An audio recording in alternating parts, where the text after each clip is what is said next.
Nasaksihan ng mga miyembro ng Regional Advisory Group for Police Transformation ang ipinamalas na 5 minutes response capabilities ng Police Regional Office 6 sa isinagawang simulation exercise.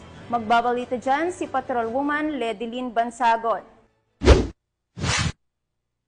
Muling ipinakita ng Police Regional Office 6 sa pangunguna ni Police Brigadier General Josefino D. Ligan, Regional Director ng PRO6, ang kahusayan at bilis ng kapulisan sa pamamagitan ng 5-minute police response capabilities sa mga membro ng Regional Advisory Group for Police Transformation and Development 6 na pinamumunuan ni Chairperson Professor Mary Ann Tupas Gumban sa Camp Chufala B. Delgado, Fort San Pedro, Iloilo City.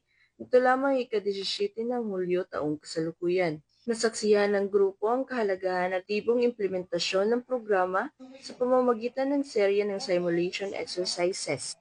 2 simulation exercise ang isinagawa sa Iloilo City. Isa rito ay gumamit ng 911 emergency hotline habang isa pang SIMEX ang ginanap sa Boracay, Malay, Aklan. Ang aktibidad na ito ay patunay ng kahandaan ng PRO6 na agad tumugon sa anumang uri ng emergency upang mapanatili ang kaligtasan ng publiko. Binigyan din ni Police Brigadier General Ligan na ang layunin ng programang ito ay hindi lamang pagpapakita ng bilis, kundi pati na rin ang maayos na koordinasyon at efficient na operasyon ng mga tauhan ng Philippine National Police sa oras ng pangangailangan. Sa panahon ngayon na mabilis magbago ang sitwasyon ng seguridad, mahalaga maipakita sa mga stakeholders at publiko na ang kapulisan ay handa at may kakayahan na tumugon sa loob lamang ng 5 minuto mula sa pagtanggap ng tawag.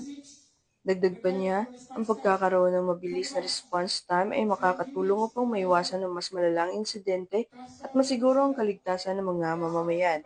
Sa pamamagitan ng ganitong mga pagsasanay, pinatutunayan ng PRO6 ang kanilang matibay na pangako sa kaligtasan at seguridad ng bawat komunidad sa Western Visayas.